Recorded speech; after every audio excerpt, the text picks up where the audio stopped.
and there's intimacy on the radio, and there's naturalness on the radio that can never be replicated on TV. The marvelous resurgence of radio as a political force in this country. News-related radio programming is evolving. There's a huge hole in our dialogue that can be filled by the synthesis of traditional radio and the freedom that comes from a live podcast. You're about to experience Cowboy State Politics live. Here we go.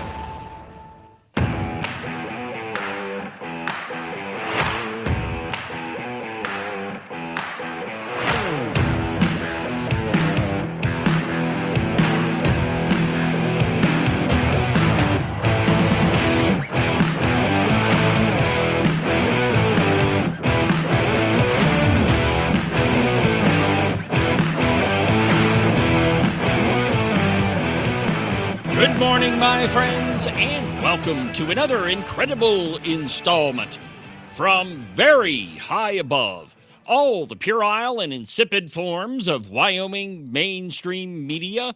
This is Cowboy State Politics.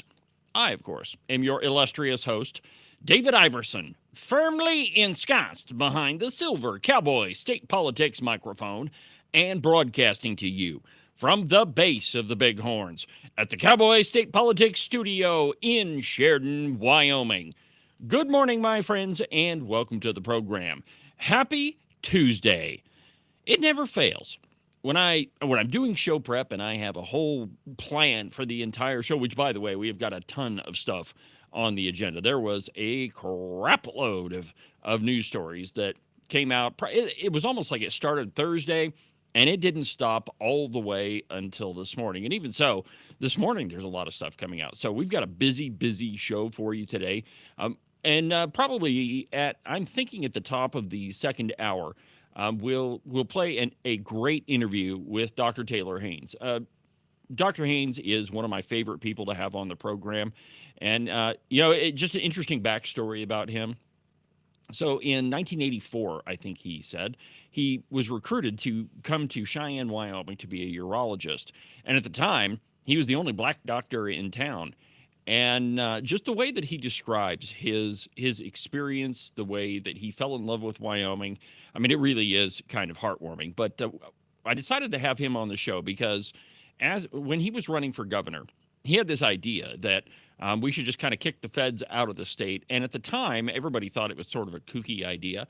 Well, now we have Mike Lee, and this whole proposal is down the tubes anyway. But I thought that we should have a larger discussion about the amount of land in Wyoming that the federal government owns. Or allegedly owns, as the case may be. There's some controversy as to whether or not the federal government can own land. So anyway, it's going to be a good wrap-up of that whole discussion, and I could think of no better person than Taylor Haynes to talk about it. So we'll do him we'll do that interview at the top of the second hour at 9 o'clock. So make sure you do that. And then there's several stories that came out from the Supreme Court, all of which tie into things that are happening in the Cowboy State. And so we're going to talk about those. So the problem is I got this whole plan lined out. I've got all the sound bites ready to go. And then I walk into the studio this morning and I see, and this always happens. And Ken, now answer me this. I know you don't watch a lot of TV for obvious reasons, but for me, I'm kind of a movie buff. Me and the lovely Christine, we have days of the week where we sit down and we watch a movie together. Big time movie people. And I've got a lot of movies that I really, really like. Like, for example, The Rock. How could you go wrong with The Rock? You got Sean Connery, John Cusack, people taking over Alcatraz, chemical weapons. I mean, it's a kind of lowbrow action flick, but not too bad. And then I see stuff that the lead actors say, and they don't want to stay in their lane. I mean, their job is to act, to entertain. Rarely do any of these showbiz types have anything worthwhile to contribute to the political discourse, and yet they all think that because they're a movie star and people pay attention to what they do, that they need to wade in to politics, and it always goes horribly bad, and it screws up my entire plan for the show, because now I've got to start out the show talking about John Cusack. From Fox News, an article entitled, "Far-Left Actor John Cusack Says Iran Should Get Nukes to Protect the Middle East from the U.S. and Israel." My first response to this is, perhaps, maybe we should grab John Cusack and send him on the first available plane to Tehran, and he can just stay there. Because, frankly, he doesn't need to be anywhere around this country. From Fox News, and I quote, "Anti-Israel and anti-Trump actor John Cusack expressed hope last Friday that Iran will get a nuclear weapon. In a post shared to X, the actor said that Iran should get a nuclear weapon so that it can deter the U.S. and Israel's aggression in the Middle East. Quote, "Iran will surely rush to get a nuclear weapon, and they should get one," he wrote, adding, "It's the only way to deter U.S. and Israel from bombing every country in the Middle East." John Cusack is a moron.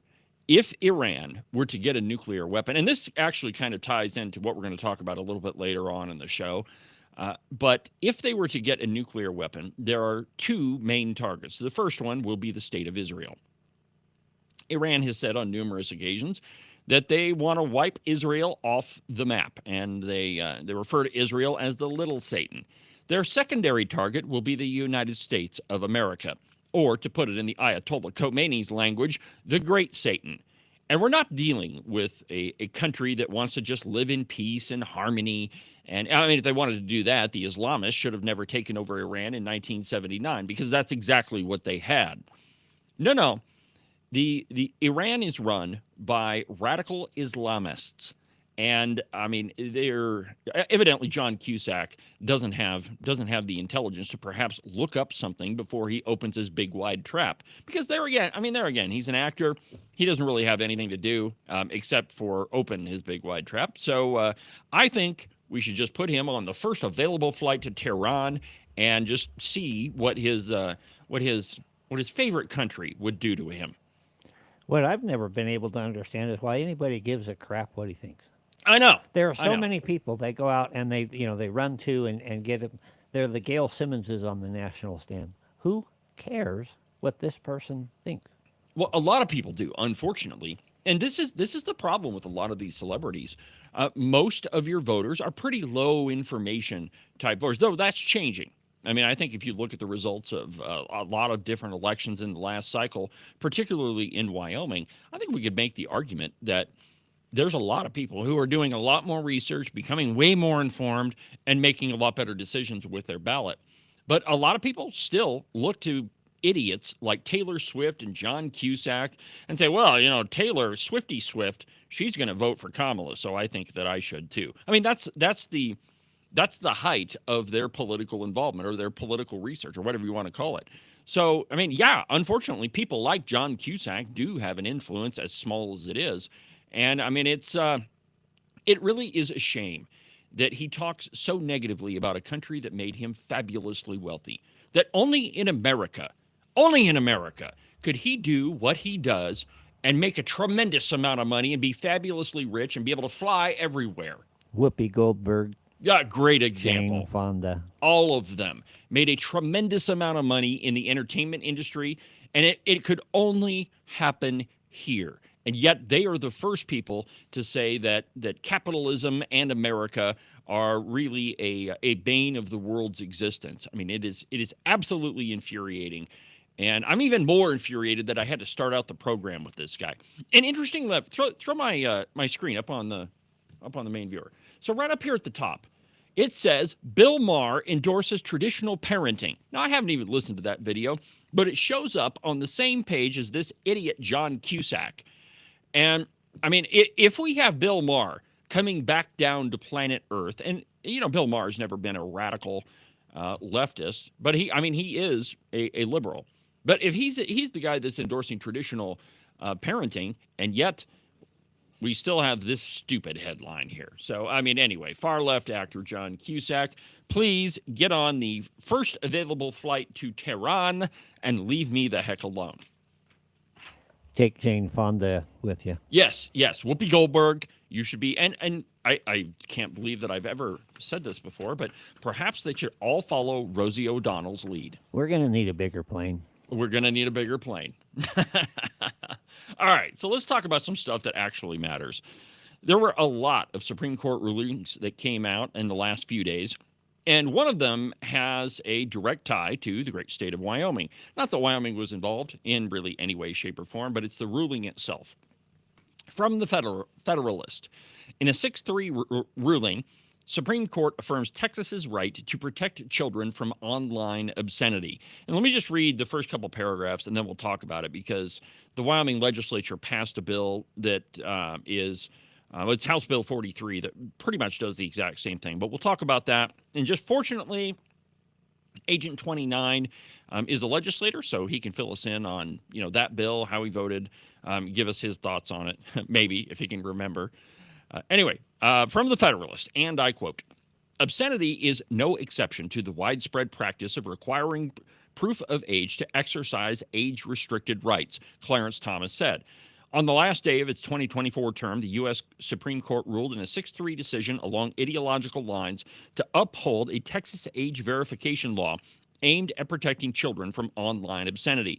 In his majority opinion affirming the Fifth Circuit decision, Justice Clarence Thomas declared that, quote, First Amendment leaves undisturbed states' power to prevent minors from accessing speech that is obscene from their perspective. That power necessarily includes the power to require proof of age before an individual can access such speech. It follows that no person, adult or child, has a First Amendment right to access speech that is obscene to minors without first submitting proof of age, he wrote. Texas passed a law in 2023 mandating companies that disseminate online or obscene sexual content online to children under the age of 18 to verify the age of their users before allowing them to access that content. Now, before the last couple of years, this was pretty common sense. And pretty much every community in America felt the same way. Let me explain what I mean. And I don't even know if you can still do this because I don't really pay attention to it anymore. But it used to be that if you wanted a dirty magazine, you would go to the truck stop, you walk up to the counter, and all the dirty magazines are behind the counter, and they're all wrapped in black plastic. 2 questions here. First, why are they behind the counter? Well, because we as a society have decided that pornography doesn't need to be in the hands of children. It's obscene. Almost every community in the United States has some sort of obscenity ordinance. I know every community in Wyoming does, and I'm assuming that most communities. That's why you can get arrested for running around naked or exposing yourself in some other way. The other day we mentioned the crazy guy in Gillette that takes off all his clothes and runs around the restaurant. Okay, so every community has laws against that. Now, why are those magazines wrapped in black plastic? Well, for the same reason. We don't want some young kid walking into the truck stop and noticing the magazines behind the counter and seeing that there's pornography right on the front cover of them. I mean, we have standards, or at least we used to. But there have been, increasing efforts to expose young people to pornography. And I've covered this a lot on Cowboy State Politics, how, there are numerous really obscene books that have shown up in the children's section of libraries, sometimes in school libraries. One of the most horrible books I've ever seen, it's called Lawn Boy. I found it in an elementary school in Carbon County. So there's no question that there's obscenity, that there is pornography that is in libraries. There's pornography that's being pushed on little children, both in and outside of school. And now states are starting to pass laws that require age verification. This makes sense to me. There's lots of websites you go onto. Firearms websites are one of them, that they have to have something on the front of the website that makes you verify that, yes, I am 18 years old. So if we have to do that for firearms, I see no reason why we shouldn't have to do that for porn. So I voted for this bill, basically House Bill 43 is what it was. Basically saying that this is just a public statement by the legislature of how we feel about a particular issue.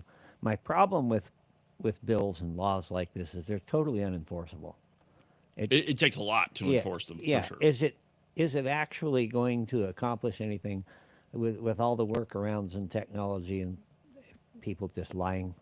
You know? Well, the problem, Ken, is that politics is always downstream from culture. Yeah.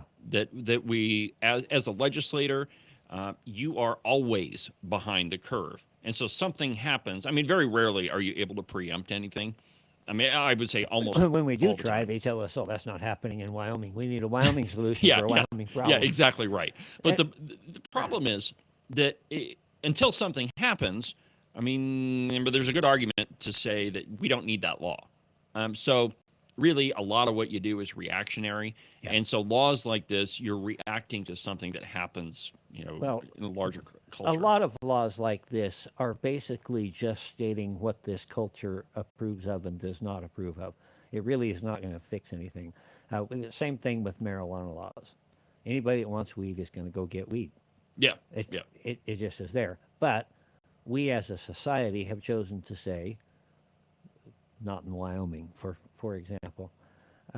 One of my problems, though, and I'm not necessarily maliciously attacking the intent of Martha or anybody else that was backing this bill, is a lot of times we run bills knowing they're not really going to do anything. And I notice I said we. We run bills knowing they're really not going to do anything. They maybe are not enforceable because they make a statement and because voters like it. And that's what scares me about this is, again, I'm not necessarily impugning Martha on this bill, but I know that there are people on the other side of the aisle from us that choose to run bills that look conservative, sound conservative, but maybe really kind aren't. of boost their conservative appearance in front of their people, but really don't do anything. And this one is, in my view, very similar to that. Yeah, absolutely. Now, a couple of things here. I don't know, like, I question like how enforceable it is. I mean, you brought up the point, but think about this: when you get on Amazon and you purchase something, you can read down through it, and it gives you a list of the states where this California charges this tax, Wyoming charges this tax, and depending on where you're ordering that product from, that tax is added to the price of the good. So, in my mind, this should be no different. It shouldn't be that difficult. Now, the problem comes in is how do we determine if the person who's verifying the age on the website is actually the person that's, um, you know, they are who they say they are, is what I'm saying. How do you know that they didn't snake the driver's license out of mom and dad's purse or wallet? I mean, there's no way to know that. I mean, the only thing that we can do is our best effort. And perhaps that goes to your argument that, look, this is just a statement, and hopefully we can enforce it. But really, it's a statement of how we view our culture, the things that we want available to children in our culture. Yeah, part of my problem with the internet is it's very hard to verify anything. I Yeah. get, I call them busty tarts. Okay. I Oh get, God. Here we go. I get friend requests, and the picture of supposedly who this is some busty tart, and wants to be your friend. I've been looking at a lot of your posts. I'm really interested Yeah. or whatnot. How many of these are perverts in their parents' basement? How many of these are overseas? Probably most, if not all. But there's another question, though, and this one gets conservatives laughed at a lot on the floor of the House of Representatives, or in the Senate, too. I mean, if they ever brought up this. But it's Article 7, Section 20 in the Wyoming Constitution. And it absolutely says that it is the legislature's job to, and Ken, you're probably more familiar with this than I am, but it says that it's the legislature's job to direct the morality of the people. Yeah, we're to uphold morality. And when you think about when this document was written, what did that mean? Yeah, exactly. Well, and so I think that when you look at that, yes, it is the legislature's job to say, yes, we think that this is acceptable for young people and this is not. And now the Supreme Court happens to agree. And let me just read a little bit more of this. The Free Speech Coalition, a self-proclaimed trade association sent in to lobby for the porn industry, sued over the requirement, saying that, quote, it violated free speech rights and is overbroad and vague. A district judge quickly intervened. Imagine that. with a preliminary injunction that halted the law before it went into effect. The Fifth Circuit Court of Appeals, however, allowed the law to take effect in November of 2023. The Free Speech Coalition attempted to secure an emergency appeal from the high bench in April of 24, but was denied until justices could rule on the constitutionality of it. The majority, led by Thomas, concluded that, quote, obscenity is no exception to the widespread practice of requiring proof of age to exercise age-restricted rights. Quote, history, tradition, and precedent recognize that states have two distinct powers to address obscenity.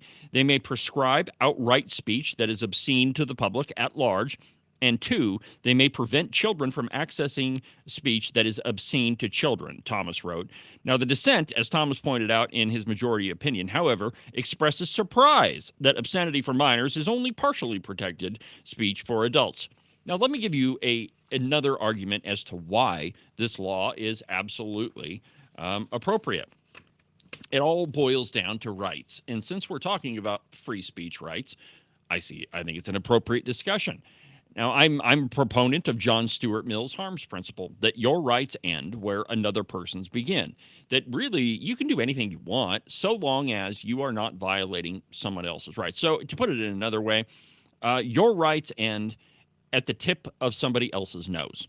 You can do anything you want until you touch their nose. And so if someone is under the age of 18, question, are they in possession of a full complement of their constitutional rights? And the answer to that is no. You know who is in possession of a full complement of their constitutional rights? Their parents. Parents have the right to decide how, in which way, and when their children are educated. And I mean, this is a battle that's been waged a lot recently. Like, how far does the parents' rights go when it concerns their children? I would argue that up to the point at which there's any sort of abuse, and all of our statutes concerning parental rights have this exception in there that it doesn't include abuse. But other than that, educating your kid, deciding what your kid does, what they wear, all that's up to the parents. And if the state, that is the United States, is going to say, well, obscenity is acceptable, well, then they have to respect a parent's right to decide for their children what is good and what isn't, and what is acceptable and what is not. And so really, this all boils down to rights, as it absolutely should. Now, we mentioned House Bill 43, and just to give you, and you can throw it up on the screen, Ken. So here it is on the Wild Ledge website, and it just says an act relating to child protection requiring age verification for visiting websites with material harmful to minors, and specifying all the requirements. And it was sponsored by Representative Martha Lally. And it had, as you can see, it had a number of co-sponsors on it. So, I mean, at least Wyoming is trying to do the same thing, and now it's been upheld by the court. So, anyway, that's that one. So there were other decisions, and this one is perhaps way more controversial. Also from the Federalist, the Supreme Court allows parents to opt children out of LGBTQZXPWDS propaganda in school. The U.S. Supreme Court, also in a 6-3 decision, ruled Friday that parents are allowed to opt their children out of homosexual and transgender propaganda in school, noting that a school district forcing young children to be confronted with a perverse sexual program violates parents' religious liberty. Again, if your child is under the age of 18, the rights that we're really talking about are yours. That is, the parents' rights, because children don't have a full complement of their own constitutional rights. The case was Mahmoud versus Taylor, and it arose from a group of Christian, Jewish, and Muslim parents in Montgomery County, Maryland, seeking to remove their young children from course material that, quote, tells children as young as 3 or 4 to look for underwear, leather, drag king and drag queens in a pride parade, and actively advocates gay marriage, transgender identifying children, and that gender identity can change at any moment. While Montgomery County schools initially allowed parents to opt their children out, a number of parents requesting such accommodations was so high that the school district cracked down and forced the highly sexual material in front of children. a group of parents sued based on religious liberty grounds protected by the First Amendment. And I mean, this was one of those that it it really showed who the activists on the Supreme Court are and who they aren't. And it's I think it's pretty clear when you look at Elena Kagan and Sotomayor and Ketanji Brown Jackson. We're going to talk about her at length here in a little bit. But it's, again, this is one of those where, as a culture, we look at it and we say, are we really at this point where we think it's okay to subject little children who, on any given day, might claim to be a pony, a boy, a girl, or a fish, that they actually mean that? That children possess the intellectual capacity to decide for themselves. And of course they don't. That's why we have parents. Back from the piece here. Quote, we reject this chilling vision of the power of the state to strip away the critical right of parents to guide the religious development of their children, Samuel Alito added. Now, Education Secretary Linda McMahon also weighed in on this, as I think that she probably should have. And I've got a little video of her statement. Let's go ahead and throw this up there, The Supreme Ken. Court ruling in Mahmoud versus Taylor is not only a win for religious liberty, but parental rights. Parents have the right to know what their children are learning at school and to exercise their First Amendment freedom of religion to opt out of divisive and ideological lessons that go against their family's values and beliefs. The court rightfully held that schools cannot shut parents out or disregard their religious obligations to their children. We are proud to see families, not bureaucrats, reclaiming their role in raising their children according to their sincerely held religious beliefs. And that's exactly the point, that parents should be able to raise their children according to the way that they want, not the way that a school district that is, populated with a bunch of radicals thinks that they ought to. And that's the biggest point here, that a lot of what children are being exposed to is downright propaganda, that you have some radicals that ran for school board, and because most people are low information voters, they voted for these whack jobs because, well, we know them. They're such a nice person. That's the message we get in Wyoming. Oh, that's such a nice lady. Known her for years. She would be great. First, take your friends to lunch. Don't vote for them.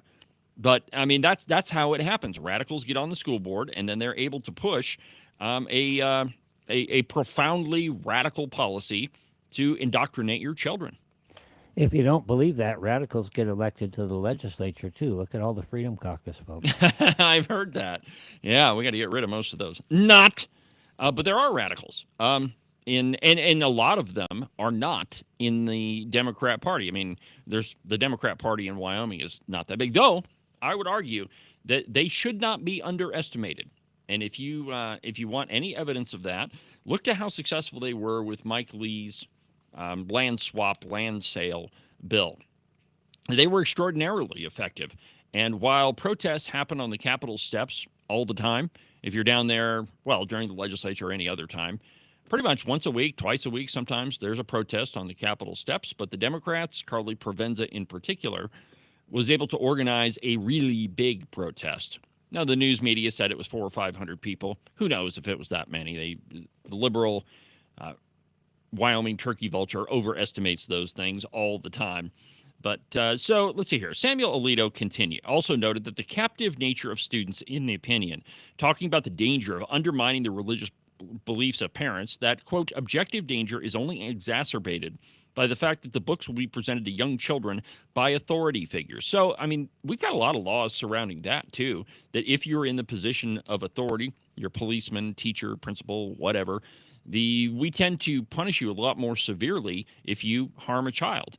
So then the question is, why is it that radicals in the school, radical leftists, that is, are able to push propaganda and pornography and other insane ideas on children with impunity? Well, thankfully, the Supreme Court has ruled that parents actually do have some rights, and rightfully so. And let me just finish it up by quoting Samuel Alito again. Quote, young children, like those of petitioners, are often impressionable and explicitly trust their teachers. Here, the board requires teachers to instruct young children using storybooks that explicitly contradict the parents' religious views And it encourages the teachers to correct the children and accuse them of being hurtful when they express a degree of religious confusion. And it's just, it's just another example of, radicals in our school district, and that they have been for a really long time. So we're going to go ahead and take a break. And when we come back, there was a lot of outrage, it's not even a word, outrage about Ketanji Brown Jackson's dissenting opinion that she wrote. And, wow, I got to tell you, my friends, I cannot believe that she's on the Supreme Court, but there again, it was Joe Biden that put her there. We'll talk about it in just a second.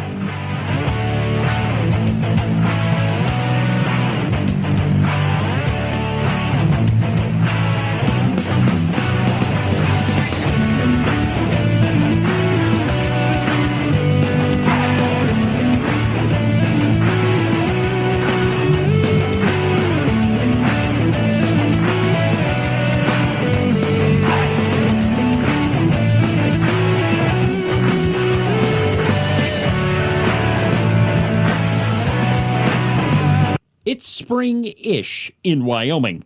Well, what that means for the uninitiated is that it's going to be 70 degrees one day and then snow 1.5 feet the next. And really, if you don't like those two options, just wait a little bit. The weather will change. I know, it sounds a little stressful, but really you should put your mind at ease and buy a pair of socks from the Buffalo Wool Company. They'll keep you warm and dry even on the nastiest, coldest spring-ish day, and they'll keep you cool and dry even when it's 75 and sunny. To get you a pair, go to their website, thebuffalowoolco.com. Trust me, you're not going to be disappointed. Are you one of those people that said something like this before Trump became president? I have a house in Spain that is going to be ready right after the election. Siberia. Nova Scotia. I'm definitely moving to Canada. Straight to hell. Iceland. France. Asia's pretty cool. And has the past 5 weeks just been more than you could bear? If that's the case, you have come to the right place. All you need to do is call my friend Rebecca Bextel at Compass Real Estate. She has her fingers on the pulse of the real estate market all across the state of Wyoming. Last year, she sold around $30 million worth of property. Everything from small residential properties all the way up to big giant ranches. So if you've got to get the heck out of Dodge, if you've got to be gone Johnson because you can't stand that Trump is the president, call Rebecca Bextel. Her phone number is 307-699-3519. Let me say that one more time for you in case you missed it. 307-699-3519. I've never felt the freedom like I do. I feel stronger every day, don't you? Well, I can show you how. A new day, a new way. Watch out, I'm only gonna get stronger. A new day, a new way. Watch out, I'm only gonna get stronger. A new day, a new way. Watch out, I'm only gonna get stronger. A new day, a new way. Watch out, I'm only gonna get stronger. I've never felt the freedom like I do. I feel stronger every day. I'm only gonna get stronger. Cowboy state politics is only going to get stronger. This program is only going to continue to expand each and every day. It's growing. 350,000 downloads on the podcast. Almost 900 episodes. And by the way, it's all thanks to you. I mean, I wouldn't be doing what I do without a audience, and so thank you very much for listening. I probably don't tell you enough, but you really do take up a big place in my heart. And actually, I should give you kind of some updates of what's coming up on the show. And at the top of the hour, we're going to have an interview with Dr. Taylor Haynes. It's a great show, or it's a great interview, and it's kind of a wrap-up of this whole land sale thing. He's got a lot of different ideas, so we'll listen to that, or watch that at the top of the hour. Coming on the podcast on Wednesday, I've got a big story that I have been dying to tell you about. If you happen to be the president of the Wyoming Senate, you might want to wonder what I've got in my hot little hands. It's going to be pretty amazing, actually. I was just sitting here thinking, we were talking during the break that we want to add some cameras, and cameras cost money. That's so, true. They do. So if you want to send them, by the way, Mom, thanks for the camera. Hey, and by the way, if you want to be a sponsor of Cowboy State Politics, shoot me an email. The address is david@cowboystatepolitics.com.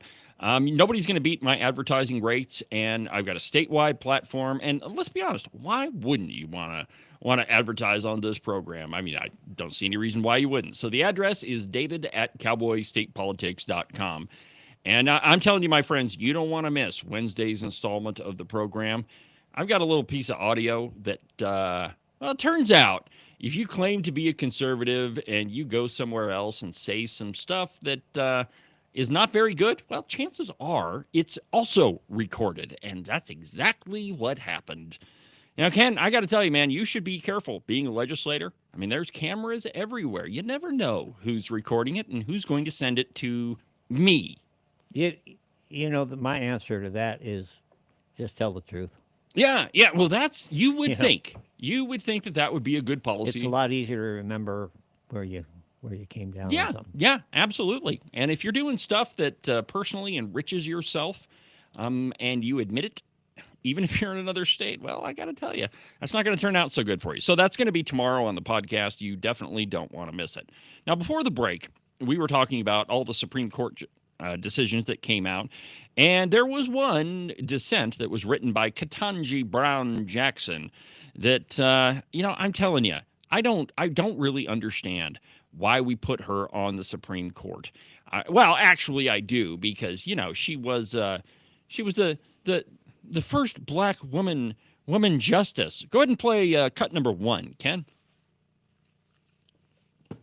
We are putting together a list of a group of African-American women who are qualified and have the experience to be in the court.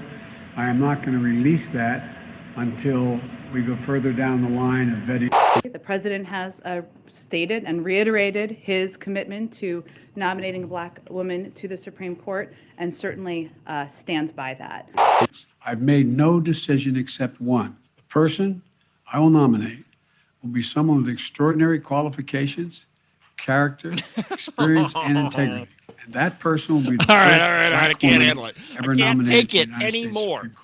So the very first qualification that Joe Biden mentions is that it's a black woman. Now, you would think it's the Supreme Court, and well, maybe we would say, I want to nominate the person that is a preeminent scholar of the Constitution, that is written voluminously on the topic, and that has some extraordinary qualifications. And I'm going to shoot for someone who happens to be a black woman. I'd be okay with that, but that's not what happened. Just turn that around, and what if Donald Trump had said, whoever we put on there is going to be a white man? Yeah, exactly right. Exactly right. I mean, it would be racist from the very beginning. But here's the thing. Democrats really don't care about the integrity of the court. They don't really care about the Constitution. In many ways, they're only interested in the superficiality of whatever cause celeb they have at the moment. And let me just prove this to you. Back in let's see, I guess it would be 1993. Bill Clinton got elected in 1992, and at his inauguration, one of the main things that they talked about is, well, I'll just let you listen to it. Check this out. Edward James Olmos made a speech. This typifies what these people think is important about life. Watch this. It's Rush. My own background is one of inclusion, so I can relate to it, the entire concept. Inclusion. For you see, my root originally is from Africa. Africa, yes. I am African first. Yes, that's right. That's right. Crossing the continent to Asia. Yep. I'm Asian second. Asian second. Leaping over the ocean to add some Mayan Aztec heritage, which in the 15th century, with the arrival of my Jewish, Hungarian, Spanish ancestors from Europe, blended those bloodlines and produced the multi-ethnic man standing proudly before you. Why can't he just say I'm an American and I'm proud of it? Why does it have to go through all of that? Exactly right. See, none of these people really care about the important matters. They don't really care about solving things for America. It's all superficiality. And it's all diversity, equity, and inclusion. If you thought that this was a new thing, that the Democrats were doing something bold and something brand new, well, they weren't, because they were talking about diversity, equity, and inclusion back in 1993, and probably way before then. And it all boils down to something I'm going to talk about later on in the program, but that it is about multiculturalism. It is not about Americanism. It is about what people look like. It is not about who they are. It is no longer the content of your character. It is the color of your skin. Because if they focus on that, they can virtue signal that look at us. We are the inclusive ones here. So I agree with what you're saying, at least in part. But I got to think, for example, in the Ketanji Brown, they knew what she was about. Oh, yes. We're going to get to that. Tick. And you got to wonder sometimes, pick somebody out and then try to figure out how to get there without pointing, we're going to pick this person because they're an extreme wacko lefty. Mm-hmm. We got to find some other reason. So maybe I give them too much credit. Maybe I think that you're partly right. That there are a number of people that they do want radicals in positions of power. And certainly Ketanji Brown Jackson is a radical. And I mean, there's no question about that. But how she got there was this push for diversity, equity, and inclusion. And that's the and it's so contradictory, right? So we're supposed to look at the world that, the color of your skin doesn't matter, right? That and remember this, right? If you were the person that said, oh, there's a black man or there's a woman or there's a black woman, well, then you were obviously bigoted because you're the one that's pointing out, who these people actually are, what they look like. How dare you, identify somebody by their outward characteristics? Don't you really care about their content of their character? Well, now it's all about their outward immutable characteristics, diversity, equity, and inclusion. But if you point it out, well, then you're still the bigot. Why can we not just say, I'm an American? Well, because if they make that claim, then it forces them to agree with things that are American, like capitalism, like freedom, those sorts of things. But not when it comes to the radicals. It is all diversity, equity, and inclusion, which leads inevitably to this whole idea of multiculturalism, which is why, last night I watched this frankly terrifying program on from Glenn Beck, and he was talking about all of the influences of Islamists across the world, and how even in America there are places where there are Sharia law courts. So, multiculturalism. Yes. Do you realize how un-American, how un-Statue of Liberty that is? What America was about was e pluribus unum, out of many, one. Yep. One culture.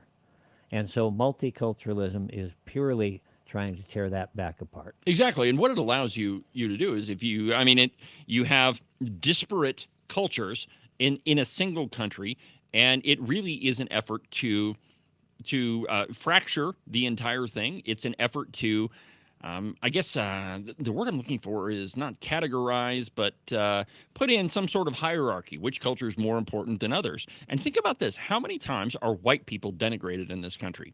I mean, over and over and over. The most disadvantaged group of people in America. Let me ask you, Ken, what is the most disadvantaged group of Americans? White, male, Christian, Protestant, the WASPs. Yeah, you're pretty close, right? Under 25 is the last part of it. Yeah, okay. Go back to TV in the 50s. Leave it to Beaver, Father Knows Best.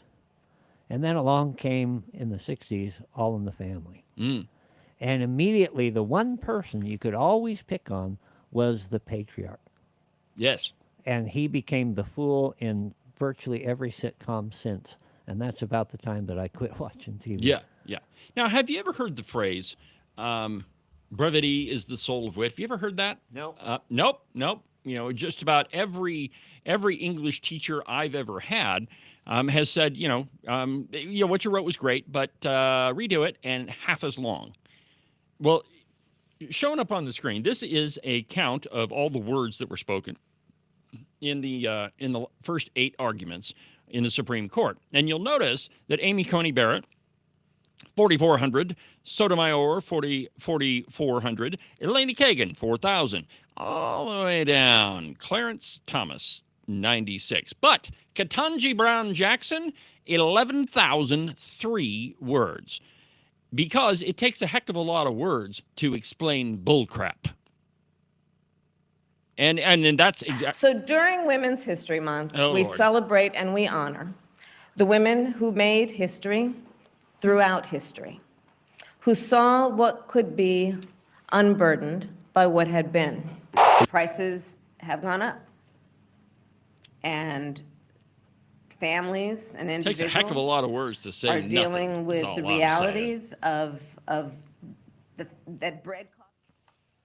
All right. So anyway, from the New York Post, Justice Jackson's activist opinion does more damage to the Supreme Court's civility. And this is a piece by Jonathan Turley that came out in the New York Post. And he starts it this way.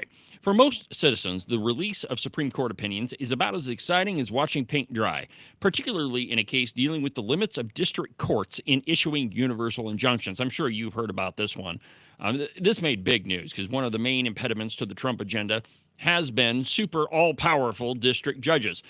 I personally think that President Trump should resign the presidency and become a far more powerful and universal district court judge. He'd have way more influence. Well, he did before the Supreme Court made this decision. Now, the decision is the biggest one of the term. The court moved to free the administration from an onslaught of orders from district judges seeking to block the president in areas ranging from the downsizing of government to immigration. But Judge Ketanji Brown Jackson, her dissent was almost unintelligible. The tenor of Jackson's language shocked not just many court watchers, but her colleagues. It seemed ripped from the signs carried just a couple of weeks earlier in the No Kings protests.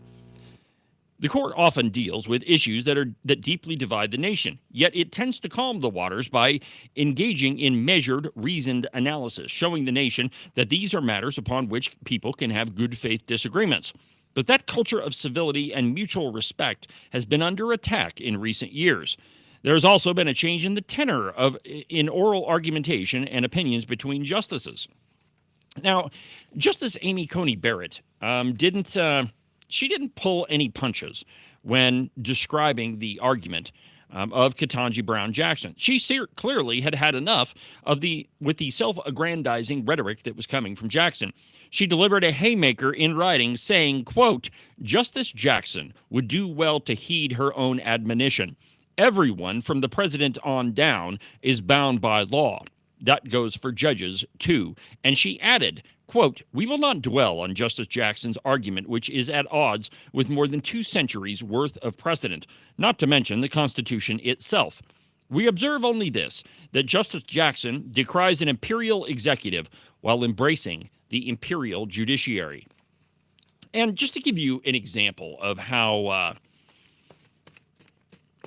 of the opinion that came out, take a look at this. So this is obviously a post on X, but it says, and this is from Ketanji Brown Jackson's opinion, quote, "As I understand the concern in this clash over the respective powers of 2 coordinate branches of government, the majority sees a power grab, but not by a presumably lawless executive choosing to act in a manner that flouts the plain executive text of the Constitution. Quote, instead, to the majority, the power-hungry actors are, wait for it, the district courts." This is an opinion by the U.S. Supreme Court. It is not a commentary that is going to be published in the latest edition of the Huffington Post. It is an opinion by the highest court in the land, and yet Ketanji Brown Jackson writes her opinion as if it were written as a monologue for Bill Maher. Wait for it now. Wait for the end. The district courts. She did have the same drama teacher. She did. She did, in fact, have. And it's interestingly enough, As with several celebrities, one of the people that got her involved in drama was none other than Ron Kricek. Ron, I appreciate your ability to find talent. I wish you would have just stuck with drama and not with the law. But there was a piece on CNN, and one of my favorite guys, Scott Jennings, he's the lone conservative on CNN, and I mean, I just love him, even though his podcast is far below Cowboy State Politics on the list of the 100 podcasts. But anyway, he's in the 60s. Cowboy State Politics is number 32. But anyway, hello again, and welcome to American Top 40. I'm Casey Kasem, and I want to thank Dave. All right. So anyway, Scott Jennings was on CNN, and here's what he had to say on this whole Ketanji Brown Jackson thing. Nationwide injunction has been sort of the bane of the existence of Democrat and Republican presidents. It's just that now this court has actually done it. Yeah, they finally done something about it. Friday was a great day for Donald Trump. I was trying to sort out my feelings on this matter, and I came up with a quote from a very smart lawyer, and I just want to quote it because I think she was right when she said it. It just can't be right that one district judge can stop a nationwide policy in its tracks. Justice Elena Kagan in 2022 said that, of course, when we had a Democratic president. It just can't be right that one district judge can stop a nationwide policy in its tracks and leave it stopped for the years. Okay, so the point here is that really the dissenting opinion in this case doesn't have any basis at all. In fact, many of the people that wrote in the dissent had the opposite opinion years ago. That's happening here in Wyoming. We have a retired judge. Two of them. Who had never been elected. Was retained, perhaps, but never been elected. Thwarting the will of the entire legislature. Yes. Right here in Wyoming. Yeah, actually, that's that, and I don't think we're going to get to it, but, well, before the break anyway. But that's in my stack of stuff. And what they did is so there was a bill, and Ken, maybe you remember the bill. Here it is, House Bill 164, and it allowed off-label prescribing of drugs. And this judge, and hopefully this is the one that you're referring to, decided that abortion drugs can now be prescribed off-label. I don't know what their off-label use could possibly be, except to kill innocent little babies. But anyway, I mean, this unelected judge, retired judge, and I'd like to know how many retired judges have been, I don't know, re-enlisted. I don't know what the term is. And what cases they presided over. I'm assuming it's the high-profile cases where a judge can rule in favor of the liberals and then not face any repercussions. That's the point, and that's the reason why this is happening. So let's go ahead and take our third break here a little bit early. And then when we come back, we're going to watch the interview with Dr. Taylor Haynes. So we'll take a break, come back, and then we'll do Taylor Haynes, or we'll do the interview with Taylor Haynes.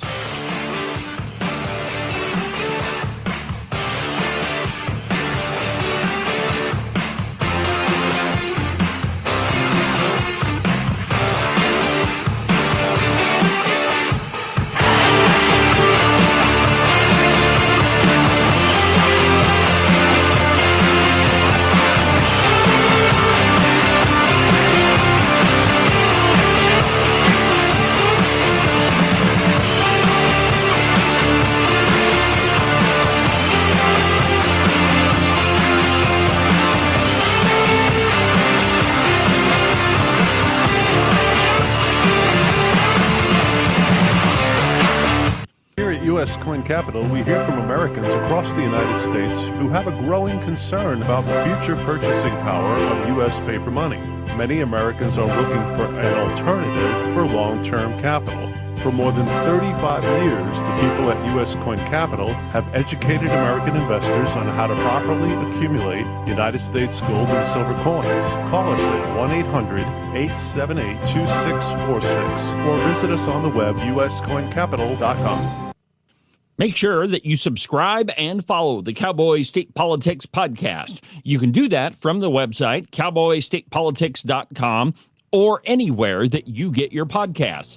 That way, you'll make sure that you won't miss a single episode of Cowboy State Politics. Some say standing up for what you believe in is being extreme. Ask any woman in Wyoming. They'll tell you this is called courage. The mainstream media claims that holding the line on important issues is being unreasonable. My mom taught me this is called staying true to our principles. In other places, people argue you always have to compromise to get something done. Here in Wyoming, we know that some things are worth protecting at all costs. Some say it's time we give up on the values that made our state great to accommodate toxic culture. I say it's time to stand tall and protect the values that have served Wyoming well for over 134 years. Join Honor Wyoming as we defend and preserve the Wyoming way of life. Find out how you can make a difference today. Visit honorwyoming.org.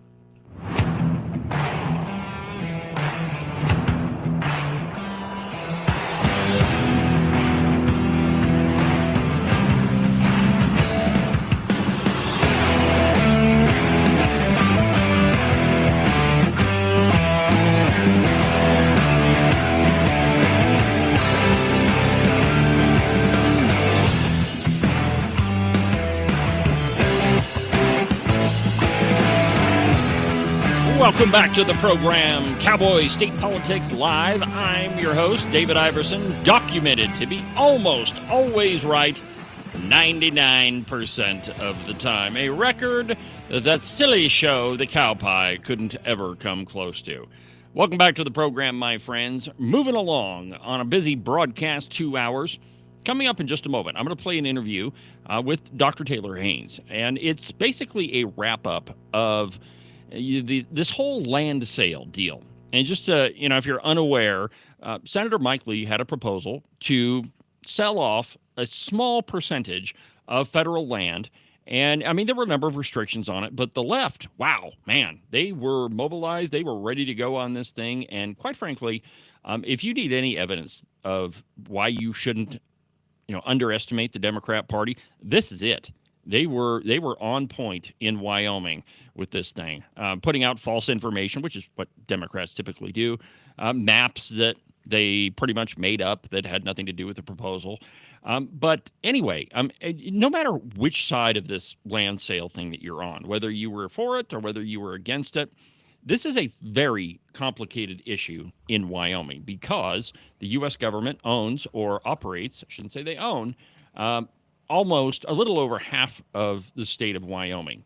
In our active admission, we basically said that we relinquish all rights to, whatever property wasn't occupied, I guess is the best way to put it. Not to quote the active admission, but that's essentially what it said.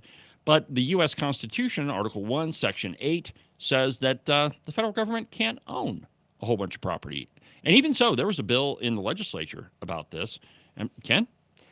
Well, I just wanted to say for the record that I was opposed to the land sale for a number of reasons, and I think a couple of them come out in the interview that we're about to watch. But I may not have been on the steps of the Capitol with Carly, but I might have been. Maybe so. Now I'm not necessarily opposed to the idea, and here's why. This whole land thing is a very complicated issue, and let me just give you one of them. The Democrats are all in favor of corner crossing, and that's when you have a checkerboard setup of private-owned land, federally owned land, state-owned land, and the idea being that you can step from one corner to the other one without trespassing. Well, first, that's not physically possible, but I mean that's an argument for another day. But to solve the corner crossing problem, what you would need to do is consolidate that federally owned land. And there's only one way to do that, and it's with land swaps. And so if the Democrats really care about corner crossing, which, by the way, they don't really care about private property. They're interested in the federal land. Secondly, there's the problem that the state of Wyoming, over half of it, isn't controlled by us, which brings up another problem, which means we can't charge taxes on it. Instead, we're paid what is called payment in lieu of taxes, which never equals out to the amount of taxes that we could collect on that property. I think there's another aspect that I'll just touch on, and then we'll let the interview speak for itself. I believe that a lot of the left's reasoning for not wanting to touch the land, for example, shutting down drilling in Anwar, things like that. It's not that they particularly care about the land. They give lip service to that and appeal to that. Call me conspiracy theorist if you will, but look at the debt that the United States has. Oh, yeah, I think this is a big part of it. And look at its assets, and some of its assets are tremendous, tremendous mineral wealth. And the more of that we leave untouched, the more we can shore up and reinforce our ability to spend and waste money. Exactly right. Well, in any case, this is a really complicated issue, and no one answer is going to solve it.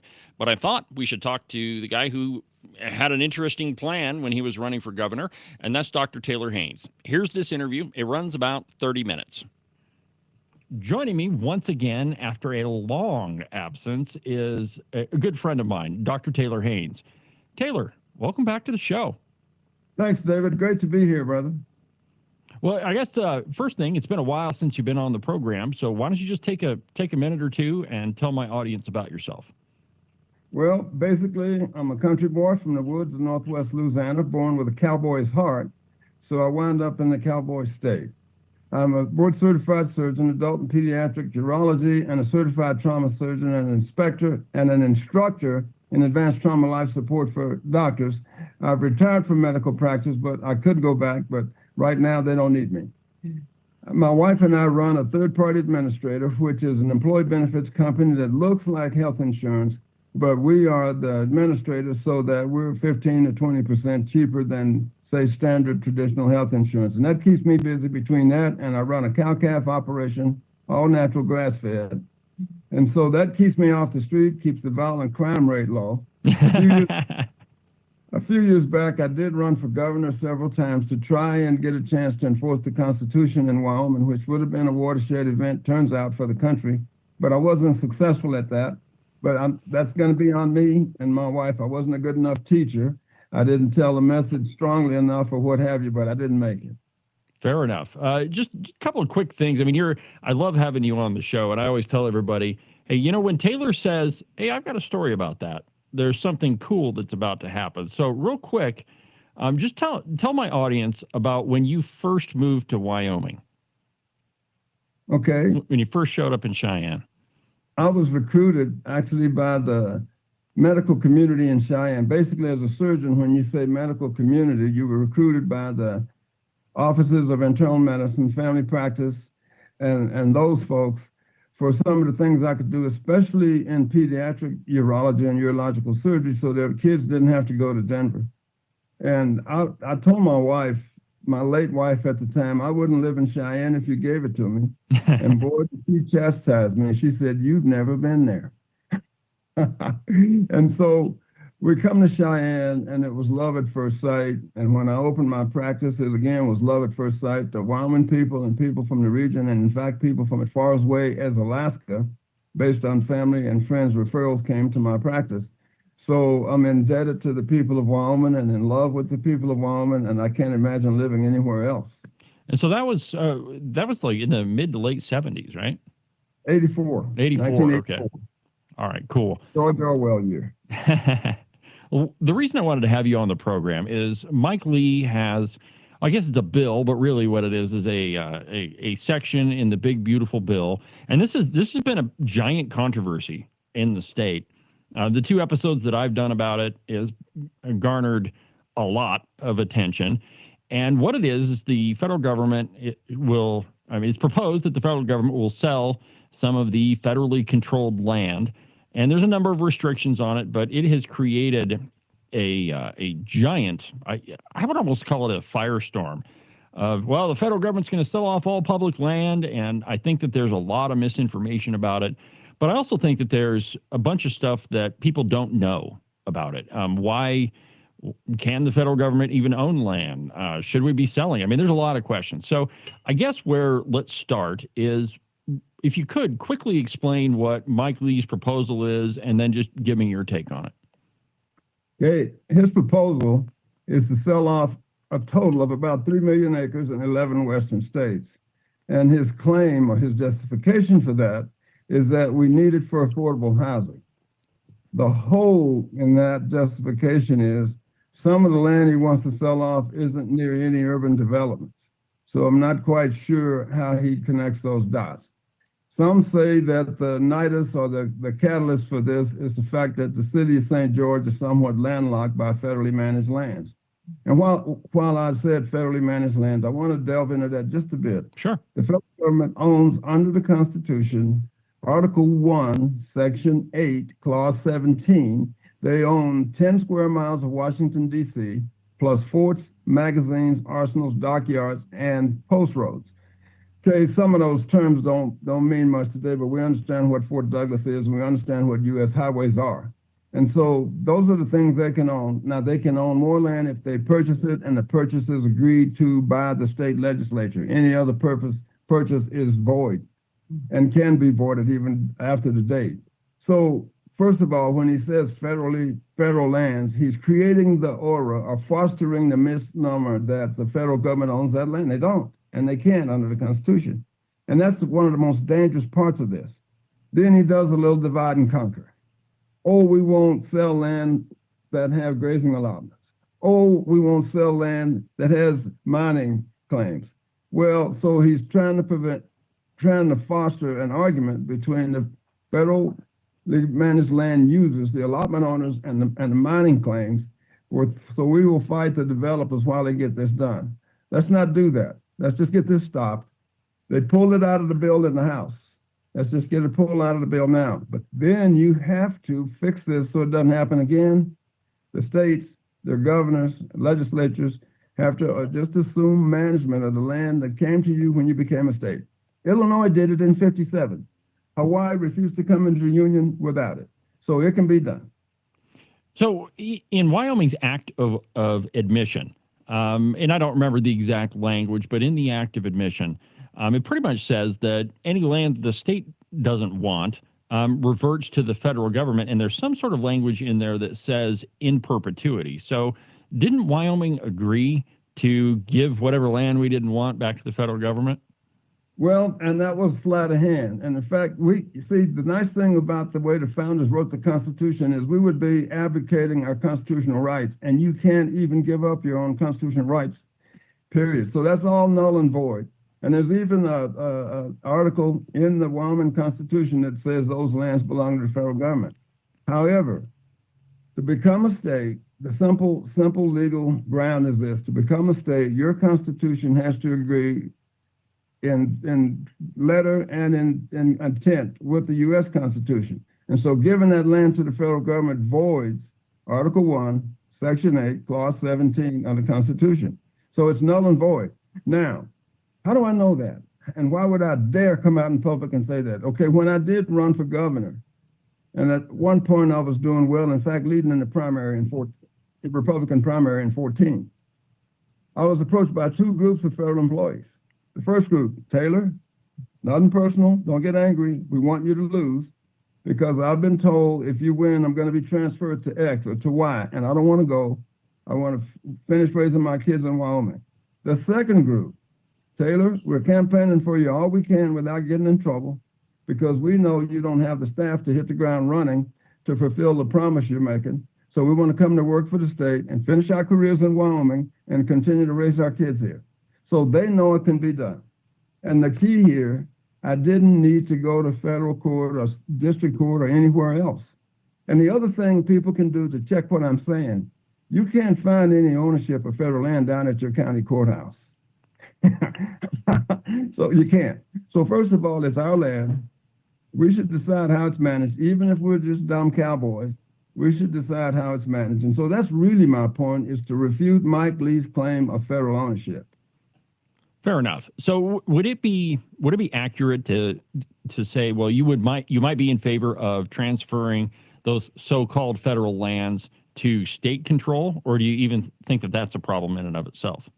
Well, they should. Yeah, I would transfer it to state control. So what I would do is just simply cancel the federal land managers. In fact, at one point we had the letter written. I had people who work for our state who remain nameless, and I hope nobody finds out who they are because they'll be executed because they were working.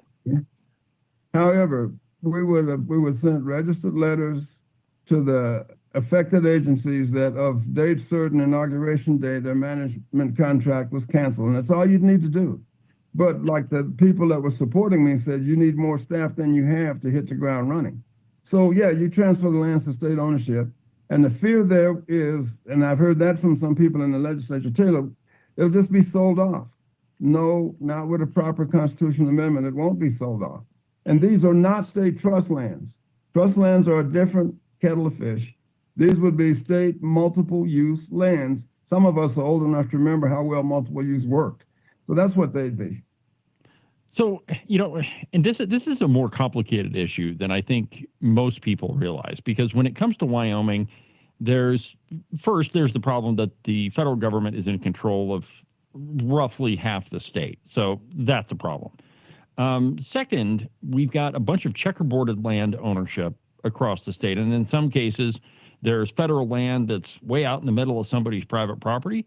And in other cases, such as in the Red Desert, there's private property that's out in the middle of federally controlled land. And so that was one of the issues with the Rock Springs RMP, is that it would have absolutely eliminated the ability of some landowners to access their personal property.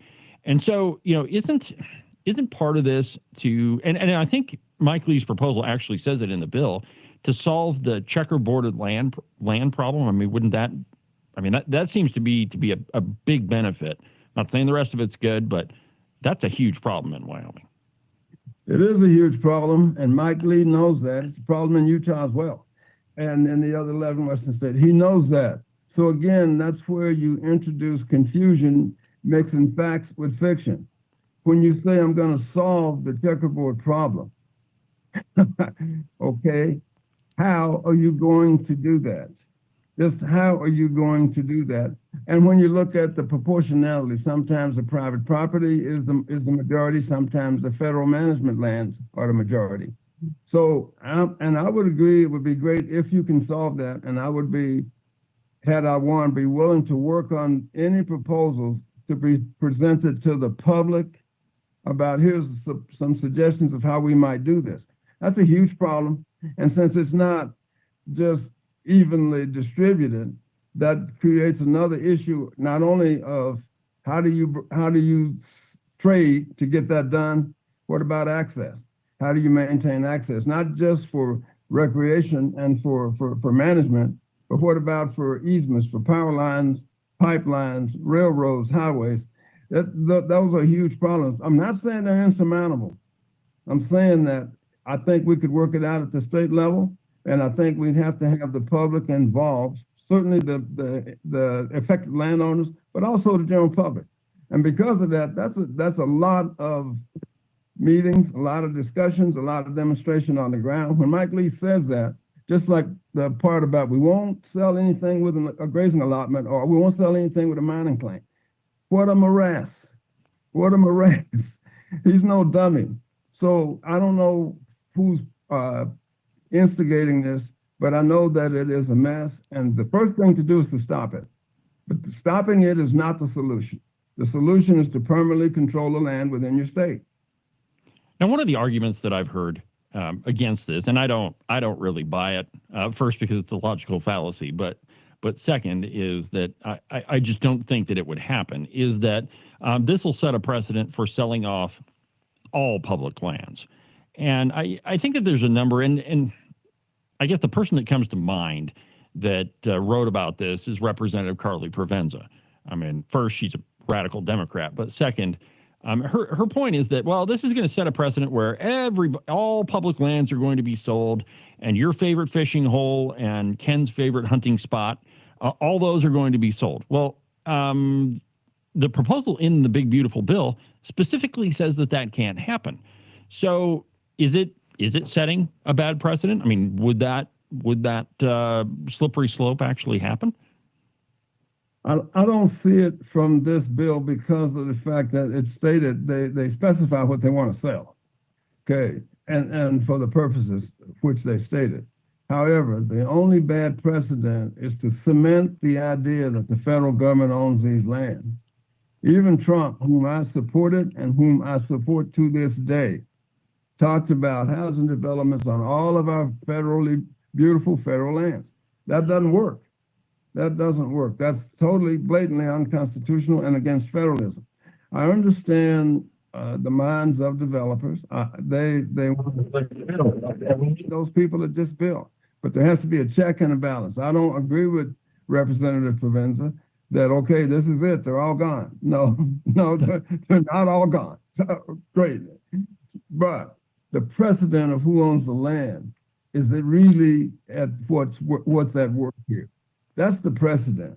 The minuscule selections that he put in the bill, and the confusion he's created, and the divide and conquer that he's created bother me, but he's just trying to win. The idea is, let's stop it, and then let's really have the people know who owns that land. The people of each state owns the land that came to that state when the boundaries for the state were set.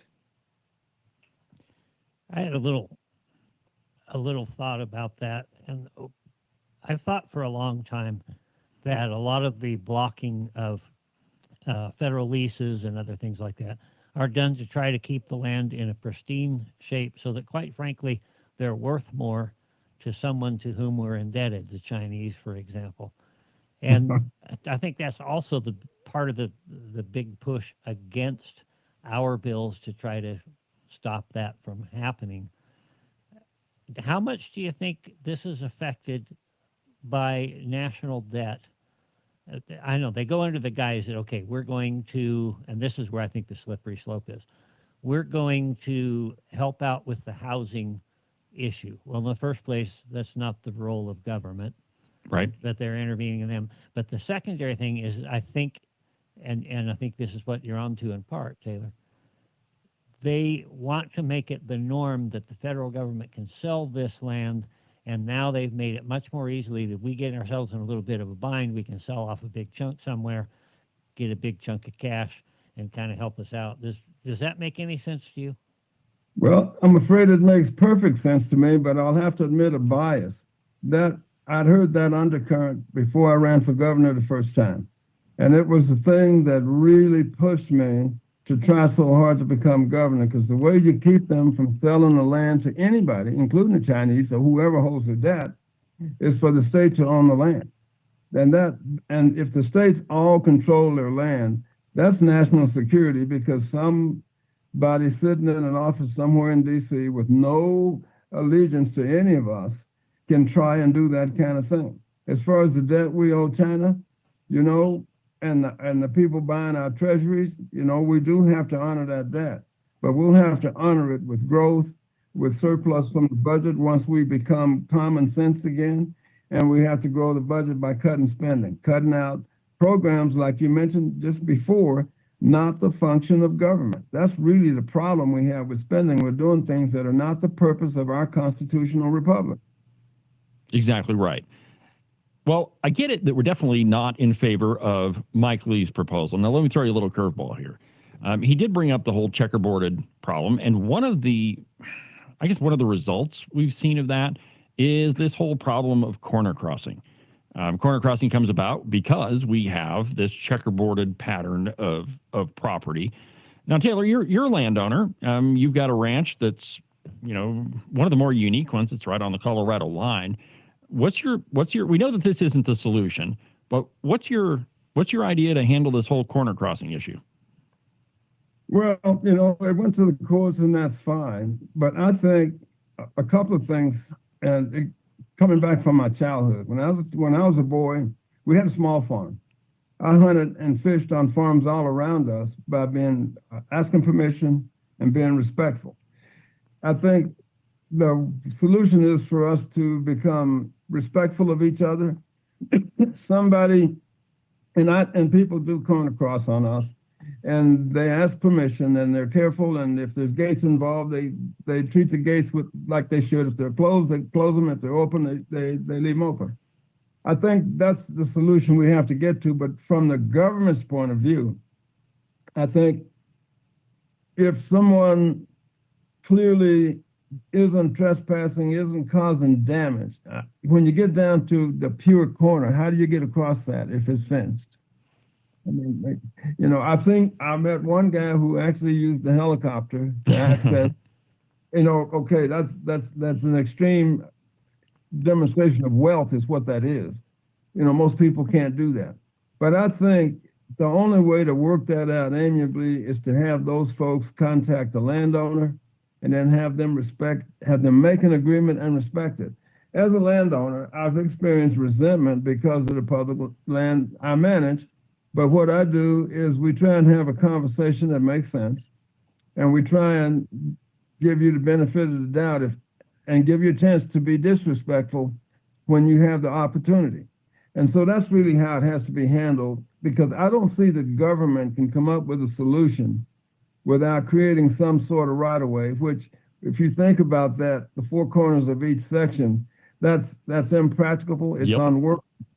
And so I don't have a solution that government can really affect. My solution is we need to work with each other, talk to each other like adults, and I'm respectful of their right and their desire to access that land. They need to be respectful of my right, my livelihood, and my need to preserve certain things. And so in that, we have to, obviously, I have no gates in the corners anywhere. So they're going to have to cross some private land to get there. Okay, let's do that. And let's do that with respect. Well, see, that works. That works to a large extent. But that's my only solution is two adults get together, make an agreement, and live by the agreement. So you're not suggesting that people actually start being people again, and that would solve a bunch of our problems. I mean, that's crazy talk. See, that happens to you if you're a country boy from the woods of northwest Louisiana. But there was a time when we didn't have this argument. So what were they doing then? They were respecting each other. They really were. And suddenly this went away. Well, we needed to come back because the government can't solve it. And even if you, in the perfect world, if you could block up the public and the private, that's not possible because of the varying qualities of the holdings. Water in the West is key. They say it's whiskey's for drinking and water's for fighting over. And so you can't work it out in a government way. People have, that's the only solution. Of course, it went to court and the judge had to make a decision. How can he make a reasonable decision? He can't. He can't once you get on the ground. There's no reasonable decisions that can come from government. We have to be people. And I think if we did that, I think if somebody can set that example, and then the recreators and the hunters can enjoy their sport or their outing, over time, I think that can be solved that way. That's the only solution I see. I've thought about it. I've sat up at night and even looking at maps. How would you work this out as government? I can't work it out. Well, now I want to, you mentioned just people got to be people and be respectful of others. And one of the first times I had you on the show, I asked you what it was like to be the first black doctor in Cheyenne, Wyoming in the early 80s. And you told me a story about a little girl that you helped out with. And I was wondering, since it's been so long since you've been on my show, if you would just recount that story for my audience real quick. Sure. And in fact, I'll go to the root of that story. When I was a chief resident at the University of Utah College of Medicine in urology, I was being recruited a few places, and Cheyenne was one of those places, as I mentioned. When I decided to come to Cheyenne, we had two hospitals at the time. The newborn ICU was at the County Hospital Memorial, and the pediatric ward was at DePaul Hospital. So the nurses wanted an in-service. So I came over, even before I opened my practice, went over the new things I'd be bringing, what their care that we needed would be involved, what would be involved, and then my phone number. That's the most important thing they needed to know, day or night.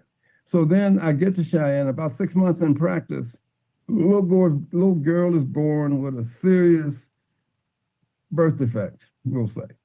And so she's born, and she also was born premature, so her lungs weren't quite ready. But the neonatologists and the pediatricians worked overnight, and by 8 or 9 that next morning, her lungs were mature enough so she could have a general anesthesia. Well, I visited with the parents. Mom was a newborn ICU nurse, and Dad worked somewhere in Cheyenne. visited with them about what we needed to do, and they said, go for it. That's why we brought you here. Well, I operated on a girl at that point who was about 8 hours old, and it went fine because of my training. University of Utah is very strong in pediatrics and pediatric surgery because of the tendency to have children over there on the Wasatch Front, and it's a great place to train. So the surgery went fine, the child did fine. And they never had a problem. And Dad says, you know, we were faced with driving to Denver, one of us, almost on a daily basis to see how our little girl was doing. He says, not only can we see the baby, we can talk to you anytime we want. So welcome to Cheyenne. So that's really how it went. And there was never any question about being black. The question was, he's well-trained, he's board certified, let's go for it. So that was really an insight into how people in Wyoming view other people. What do you bring to the community? What can you do? And that's really what counted. Another part of that story, one of my daughters had surgery some 20, 25 years later, and this little girl that I operated on as a newborn was her nurse in recovery. So talk about things going full circle. It was great. What a great reunion that was, too. Absolutely. What a cool story. Well, Taylor, I appreciate you taking the time to visit with me. As you know, you're welcome anytime on the show. Just kind of give me a jingle and we'll make sure we get you on. If people want to get a hold of you, how do they do that? Well, the best place to be safe, well, my cell phone number, I'll give that out, 307-630-3193. But I'm often in places with no cell service. So my email address is thaynes@prodigybenefits.com. And we spell Prodigy, P-R-O-D-E-G-I, benefits.com. And I do check my email because my wife's the CEO of that company, and I'm just the medical director, so I work for her. Fair enough. Well, Taylor, thanks again for coming on the show. And thanks for having me, David. Have a good afternoon, my friend. You too. God be with us all. Well, that was Dr. Taylor Haynes. And, you know, as you can tell, I mean, the guy, he's lived in Wyoming for a really long time, ran for governor twice, had a plan to deal with, you know, at least part of this whole checkerboard, you know, federal land issue. And, you know, Ken, you've got a map of this whole checkerboard thing. Okay, so this is a really good example of how land in Wyoming is checkerboard. And you can see it, right? The yellow is federal land, the white is private land, and the blue, and if you're a hunter or anything, you've seen a map like this, but the blue is state land. And so, you know, a lot of private land is, you know, kind of surrounded by federal land. And, you know, a lot of cases, if you want to, you know, go hunting or access federal land, well, then you've got a little bit of a corner crossing problem. And, you know, see here, if you get up around Worland and, you know, the Thermop area, there's a lot more of it, huge chunks of federal land. And so it's a big issue. And just to be clear, you know, and Mike Lee's proposal is done and over with. I mean, that thing's, you know, pushing up daisies at this point, and I doubt very seriously that we'll see another iteration of it for a while. But the truth is that that his proposal was to sell a section. If you consolidated everything that he wanted to sell, it would have been a section of land 70 miles by 70 miles. So about 1.5 times Campbell County. So really, they weren't going to sell off all the federal land. And so I guess here is, I guess the way I would leave this is it's a much bigger discussion. The problems that Mike Lee was trying to solve, they're not going to be solved for one hit wonder type of proposal. It's going to take a lot. And like Dr. Haynes said, hey, it might just boil down to people being people. And speaking of people, when we come back from the break, we're going to talk about who is actually, you know, trying to run the country. And why is it that we're seeing a lot of different groups saying some things that are pretty familiar from the past? We'll do that when we come back.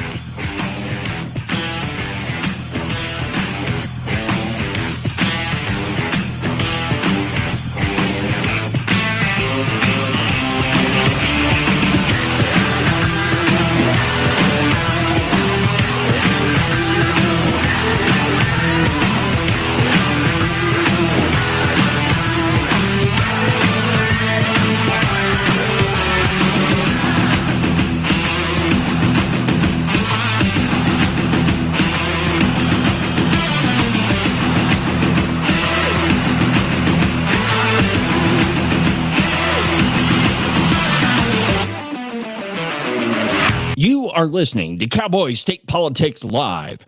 You can listen to the program on YouTube, on Facebook, on X, on Rumble, pretty much everywhere. It's almost like I'm omnipresent. If you miss an episode of Cowboy State Politics Live, you can always go to the live replay, which is located at the website, cowboystatepolitics.com, under the live replay button. You can listen to Cowboy State Politics Live every Tuesday through Friday at 8 a.m.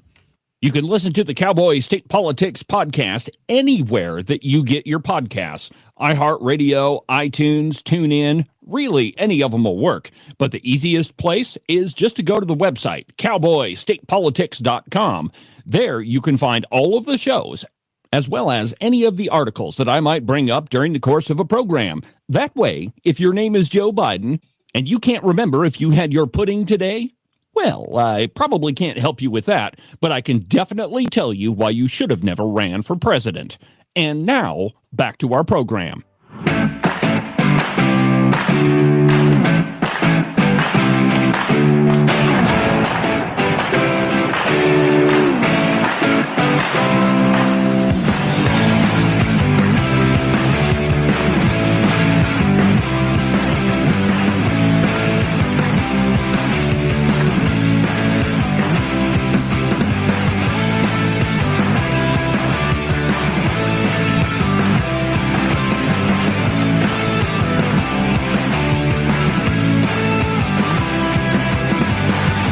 Welcome back to the program, Cowboy State Politics Live, on YouTube, on X, on Rumble, pretty much everywhere. It's almost like I'm omnipresent, which, of course I should be.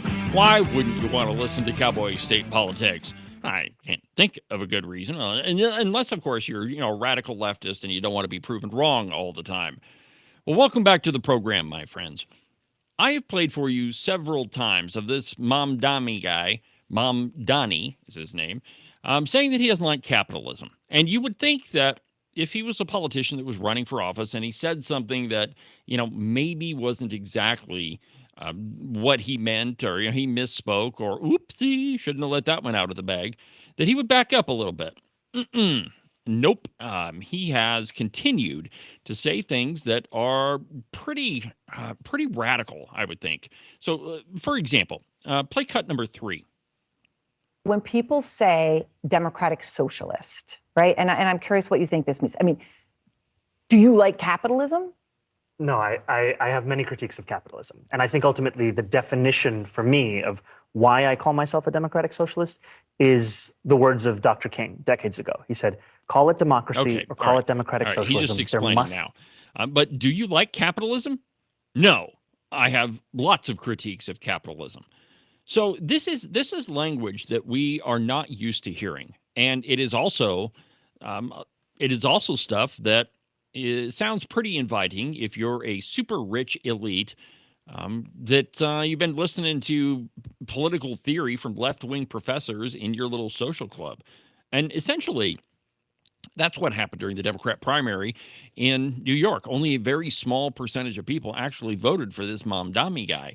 But I think that it's super important to take stock of where we're at. How is it that a guy that openly doesn't like capitalism, is an open communist, is able to win a primary election? But it's not just him. Let's see here. Play cut number 2 for me. I'm not surprised, unfortunately. There's so much ignorance toward and around the Muslim religion and Islam as a religion. People from different backgrounds, brown people from different backgrounds. The word socialism is weaponized as some kind of, anti-American thing. And, Senator Gillibrand and others seem to have fallen victim to that level. Okay, so now socialism is being demonized. By the way, that was Jamal Bowman. He's the guy that pulled the fire alarm in Congress. He also is not a congressman anymore. But pretty revealing that on a nationally televised show, albeit pretty left wing, he comes out right out and says it. Socialism is being demonized. he can get away with that too because of one major system in the United States, and that's the public school system. We're so afraid of offending anybody, being multicultural, whatever it is, that we don't teach what makes America America and why it is the greatest. Oh, exactly right. But there's something else that is afoot here. Did you notice that he brings up Islam and socialism in the same conversation?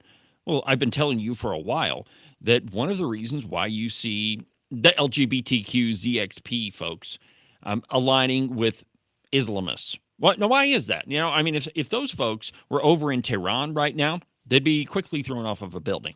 So why is it? And that's absolutely the truth. Ahmadinejad, the former president of Iran, was, I mean, a figurehead, but whatever. He was being serious when he said that there are no gay people in Iran. It's because they've killed them all. So why is it that that group would align with radical Islamists?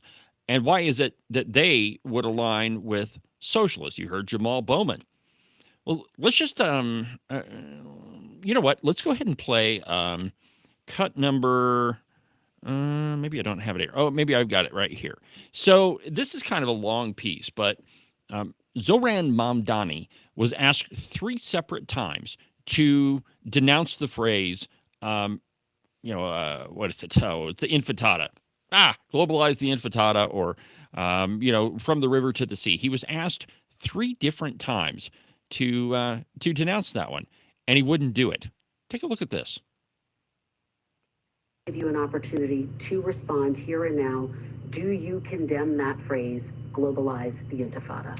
That's not language that I use. The language that I use and the language that I will continue to use to lead this city is that which speaks clearly to my intent, which is an intent grounded in a belief in universal human rights. And ultimately, that's what is the foundation of so much of my politics, the belief that freedom and justice and safety are things that, to have meaning, have to be applied to all people, and that includes Israelis and Palestinians alike. But do you actually condemn it? I think that's the question and the outstanding issue that a number of people, both of the Jewish faith and beyond, have.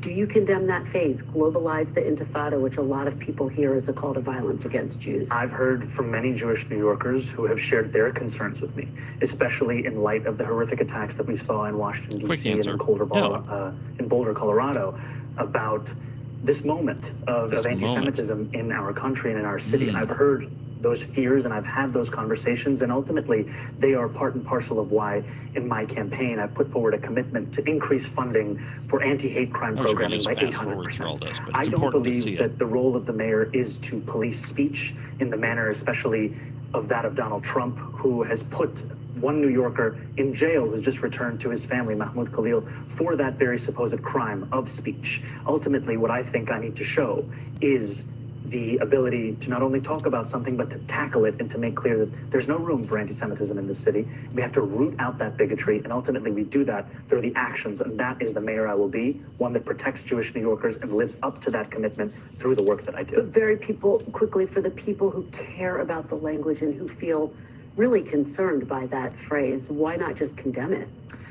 My concern is... Okay, that's all you need to hear. To start to walk down the line of language and making clear. The reason why he won't condemn it is because he agrees with it. So what does that phrase, globalize the intifada, mean? Well, the intifada is strictly defined. It's a struggle, but it mainly comes from Muslim cultures, and the big one right now is Iran. Right? I played you sound bites of how well, and we started the program talking about that idiot John Cusack saying Iran needs to have a nuclear weapon. But what does that mean? Globalize the intifada. Well, I mean, it's first the target of Iran's ire is Israel and the United States. And is it a question of really taking over the world? Yes, but not in the way that you think. You heard Jamal Bowman mention socialism and Islam in the same sentence. Well, the truth is, you have a number of radical groups that are coming together for one common purpose. And the common purpose behind all of them really is communism. It really is owning the means of production. And that's why this Mamdani guy, that I've got another soundbite here about his tax proposal where he openly says, let's tax the rich. He doesn't like capitalism. Yeah, I mean, he's an open communist. So all of these groups, the LGBTQ folks, the Islamists, the communists, they're all coming together for one singular purpose. And it really is to try to dismantle the West. Now, there's an interesting piece in The Blaze, and it's entitled, "The Democrats Get Their Left-Wing Battering Ram." Zohran Mamdani's primary victory isn't about fresh ideas. It's a badge of honor for Democrats who reward radicals, criminals, and anti-Israeli rhetoric over sanity and public safety. And quote, Cuomo is a repulsive creep. And let's be honest with that. So the choice in New York was radical communist and repulsive creep. But repulsive creep who actually likes capitalism. I mean, it's a horrendous choice from the very beginning. But in New York, they chose the guy who didn't kill, a whole bunch of elderly New Yorkers by filling the nursing homes with COVID-infected patients. But when you look at the alternative, that is a guy who many experts are saying right now, if his plans were to come to fruition, would absolutely destroy the economy of New York with his grocery stores, with taxing the rich, all of these very communistic ideas that he has. Now, except for Mamdani's use of the term socialist and his outspokenly anti-Israeli positions, someone like him fits quite well into the present-day Democrat Party. Now, clearly, none of us are really happy to see that Mamdani is victorious because they happen to agree with his politics. Looking at the positions he advocates, I can't find one that doesn't turn my stomach. But that's also the case listening to Kamala Harris, Pete Buttigieg, and Amy Klobuchar. But they're characters of a different sort. They're not openly advocating for the destruction of Israel. And I played you that piece where he refuses to deny globalize the Intifada 3 different times. I mean, it's very clear that he is absolutely in favor of that. I mean, he's an Islamist and he's a communist. And so I don't really think that you can have any question about that.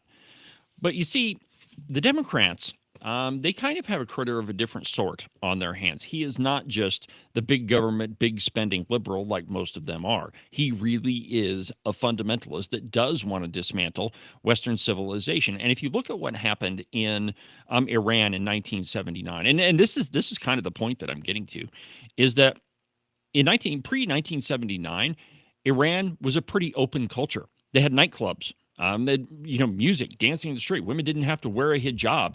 A huge number of women were in the workforce. 1/3 of the women in Iran were attending college. It was an open society. It was so open, in fact, that we actually very seriously considered moving there. Really? Yeah, during those years, 78, 79, my stepdad was a mucky-muck with Mountain Bell. And there was talk about going over there and helping improve their system, and it was paying very well. And we talked as a family about moving to Iran. Man, I'm glad we didn't go because it was just shortly after that everything went to pot. And it went to pot almost overnight. And this is one of those points where you should never think that this sort of thing can't happen here. At the beginning of the program today, I told you about how there are, Sharia law courts or Sharia law courts in some parts of the U.S. There are some cities like Minneapolis that have absolutely legalized the call to prayer played on a loudspeaker. There's, of course, the classic example of Dearborn, Michigan. I mean, that one is pretty much an Islamist town. And it's very clearly that. Let me ask you this, and this is a question that Glenn was asking last night on his program. How often do you hear church bells ring in those towns? I spent, as you know, 6 months over there. Mm-hmm. Never heard a church bell, but I did hear the call to prayer. It was kind of interesting too, because when they do that, they have all the open shops and things like that. They do that. Everybody goes back to the back rooms of their stores or places of business. They've got their prayer rugs. They do their thing. And everything on the street and in the front parts of the buildings is completely open. Yeah. They did not have a problem with theft. Of course, maybe cutting off their eating hand and leaving you with only your poo-poo hand had something to do with that. Yeah, it could have been. So what happened prior to 1979? Well, the Ayatollah Khomeini was exiled by the Shah of Iran. because, I mean, he was speaking out against the Shah, against Western culture. And the Shah made a really big mistake. He started to crack down. There was increasing repression, increasing infringements on the freedom of speech, and Khomeini's coalition started to grow, and it grew to such a point that in just a month he was able to overthrow the Shah of Iran, and almost instantaneously all of that Western culture went away. So let's talk about all the groups that are getting together right now. There's a piece in Fox News this morning, and it's entitled "Iran's Ideological Foot Soldiers Are Waging a Proxy War in America." And this discusses a network of 93 groups with ties to democratic organizations that operate a proxy campaign for the Islamic Republic, even as peace talks advance. And so, and let me just describe this for you. You know, the riots in LA, everybody was waving a Mexican flag. You know, we just ended the most ridiculous month in the American calendar, so-called Pride Month. Everybody was waving a rainbow flag. Now what kind of flag are they all waving? These same groups are all waving an Iranian flag. Why is that? Do you think that they all believe in exactly Sharia law? Certainly all the freaks that were parading around in Times Square over the weekend for their pride parade don't really want Sharia law. So the question is, why are they allied with the radical Islamists? It's because of the end goal, and that is communism. One of the other frightening things, and I'm going to try to put together a slideshow for you that was in Beck's program last night, is he showed pictures from protests all around the world: Australia, Germany, France, the UK, and here in America. And all of the signs at the bottom of them basically had a paid-for line that said the Party of Socialism and Liberalism, all across the world. Now, the truth is, this pro-Iran network includes socialist revolutionaries, Islamists, foreign influenced nonprofits, and even political operatives from the democratic groups, including, see if any of these ring a bell, Indivisible Action. That was the group that mobilized people to go to the events of Congresspeople. The 50501 and Progressive Democrats of America, groups that have focused their interest to topple power in America, have created a coalition running cover for America's enemies. They are the Red-Green Alliance that some have referred to as the woke army. About 5 of the 10 groups are self-described Marxists, socialists, or communists, openly praising the Chinese Communist Party, Marx and Lenin. Another 2 of the 10 of the groups are aligned with Islamic interests. The final 3 of 10 are socialist and Islamist adjacent groups, disturbing the place for the democratic groups. And you know, I'll when I get done with the show, I'll go ahead and post this article on the website. But let me just give you a list of these groups that are aligned together, and you just tell me if you heard of any of them. You should have. The Answer Coalition, which is a fiscally sponsored 501c3 from the Progress Unity Fund, the Party for Socialism and Liberation that I just mentioned, a political party that fields presidential candidates. Code Pink, a 501c3 nonprofit with about $1.2 million in annual revenues. They're totally in the tank for Gaza. They're one of the groups that sponsor all of these pro-Palestinian rallies. The Democratic Socialists of America. This one goes without explanation. If all these groups are united around communism and socialism, of course, they're going to be involved. The Freedom Road Socialist Organization. The Freedom Road is a Chinese Communist Party organization. The People's Forum is a 501c3 with $1.3 million in revenue, who has YouTube videos that include titles like Lenin and the Path to Revolution. Students for a Democratic Society, a reboot of the 1960s era socialist group, of which prominent commentator Van Jones is an avowed member, or at least he used to be. The Workers' World Party, the Council on American Islamic Relations, that's CARE. By the way, you should have heard of them. They have about $7.9 million in annual revenues, and they donated about $500,000 to socialist candidates. The National Iranian American Coalition, It's another 501c3 with 1.1 million in revenues. The Students for Justice in Palestine. Have you heard of these folks? A fiscally sponsored program. It's also a nonprofit, and it also funds other anti-Israel groups. The Palestinian Youth Movement.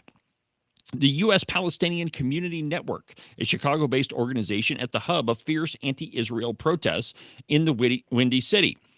So there are a number of these organizations, some of which are fairly prominent in America, that have all joined forces to push this whole idea of globalizing the Intifada. The other phrases you might hear, some of which this Mamdani guy refuses to repudiate, from the river to the sea, which means the destruction of Israel. And so, my friends, none of this is just one radical group. It's a whole bunch of them. And you're pretty naive if you think that, well, it's just the Democrats being Democrats. I would never underestimate them. So this is a little disturbing. You mentioned the Red-Green Alliance. Yep. And exactly right, though I doubt very seriously. I used to be a fan. Now I'm not sure. Now we don't know.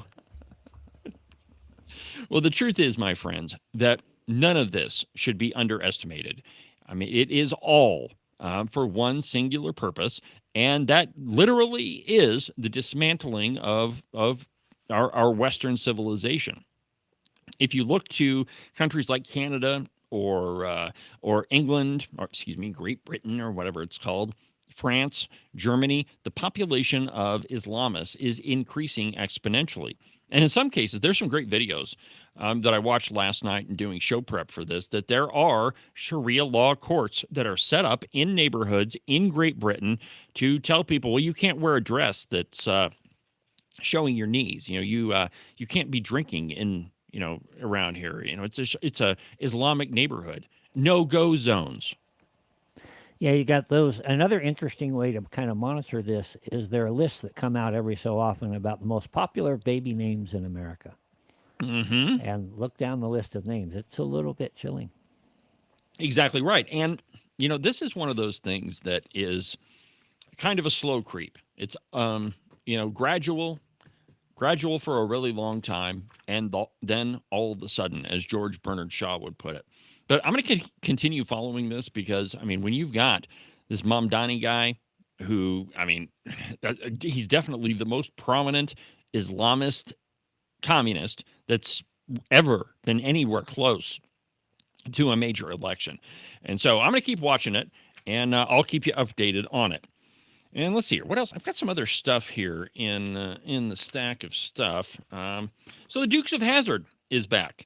I know. I don't know if you, some people might call me a flaming racist because I like the General Lee. How dare I mention the words General Lee? But it's back. And let me tell you about this story. So from the New York Post, the Dukes of Hazzard replica General Lee soared 150 feet into the air over a Kentucky fountain. And I quote, "Looks like the Dukes boys got themselves in a whole heap of trouble again and nearly took out a cameraman doing it. Hundreds watched in awe as a stunt driver took a replica of the iconic General Lee from the Dukes of Hazzard airborne, soaring 150 feet above the ground over a Kentucky fountain. Jaw-dropping video of the Cruise Festival in Somerset captured the moment Raymond Cohn hit the ramp in front of the town's Fountain Square on Saturday evening, mimicking the high-flying adventures of that 1969 Dodge Charger. The General Lee could be seen splashing through the bright turquoise fountain as the crowd roared. Well, apparently this guy does this all over the place. I, for one, am happy to see the return of the General Lee. The Dukes of Hazzard played a prominent role in my childhood. Just because of Daisy.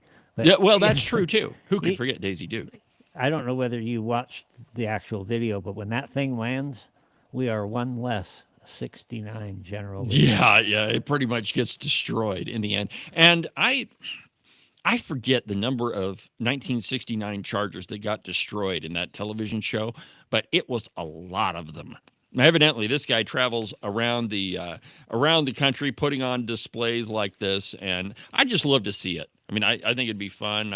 I've always kind of wanted to go to one of the demolition derbies just to watch cars get destroyed, and This one, though I would cry if a 69 Charger got destroyed, I think it would be a lot of fun. So they've got demolition derbies now. You've probably seen this, where they're doing them with farm equipment like combines. No, I have not seen this. Yeah. Just Google combine demolition derby. That'll get you. I probably won't. From the Hill, Trump to attend opening of controversial Alligator Alcatraz Detention Center. And I quote, President Trump is expected to attend the opening of Alligator Alcatraz in Florida this week. Trump will be joined by DHS Secretary Kristi Noem at the opening on Tuesday. That's today. A source familiar with the plans confirmed to News Nation. The Trump administration and Florida leaders have decided to move forward with a plan to build a detention facility on a remote site nestled in the state's swampy Everglades to hold migrants awaiting. By the way, go ahead and bring it up. Trump is talking about it right now. Have apprehended illegals with arrests for murder, kidnapping, rape, child sexual abuse, and arson, people of the worst order. We're getting these monsters out of the United States, out of Florida, out of all the places that they're in. And on January 20th, I signed an executive order empowering governors and state police to be deputized to enforce federal immigration laws. And Ron's already taken advantage of it. It's a tremendous advantage for the states. Most of them are doing it. Actually, the blue states tend not to do it. Even a couple of them have, though. And I want to express my tremendous thanks to the state of Florida for embracing this opportunity and being a true partner. They've worked so well with the federal government. It's been just a beautiful, beautiful partnership. Beautiful. Ron, I'd like to thank you personally. You're my friend, and you'll always be my friend. And we may have some skirmishes even in the future. I doubt it, but I will always come back because we have blood that seems to match pretty well. All right. That's enough of that. Well, the site is expected to open with soft-sided holding units for hundreds of detainees through a partnership whereby the federal government provides the funding and the Florida Division of Emergency Management oversees its build-out and management. Additional holding units will be added through next month. The facility is expected to cost about $450 million a year, which will come from the FEMA's Shelter and Services Program that was used to house asylum seekers during the Biden administration. DHS approved the plans, and it will allow the new Florida facility to hold immigrants arrested in Florida as well as transfers from ICE, of course. I for one, am totally in favor of this. I think if you're going to enter our country illegally, you pretty much deserve whatever you get. I mean, there's no other country in the world that would allow illegal aliens to run rampant in their country, and we shouldn't either. Yeah, and then, as Agent 29 says, and then pay them. All right, so that pretty much burns up another busy broadcast 2 hours on the program. Again, just kind of a roadmap. Tomorrow, we've got an interview with Karen Weber, and we're going to talk about clean energy or not so clean energy, as the case may be. Should be an interesting discussion. We'll do that at 9 o'clock. Also, don't miss the Cowboy State Politics podcast tomorrow. You definitely don't want to. Talk about dropping big stories about politicians who just should keep their mouths shut. Because if they did, and you know what? I want them to keep talking because they continually tell me what they're really up to. And this one ought to be a jaw dropper. So tomorrow on the podcast. But thanks for listening today, my friends. From the base of the Bighorns in Cowboy State Politics headquarters, I'm David Iverson, and this is Cowboy State Politics. See you tomorrow, my friends.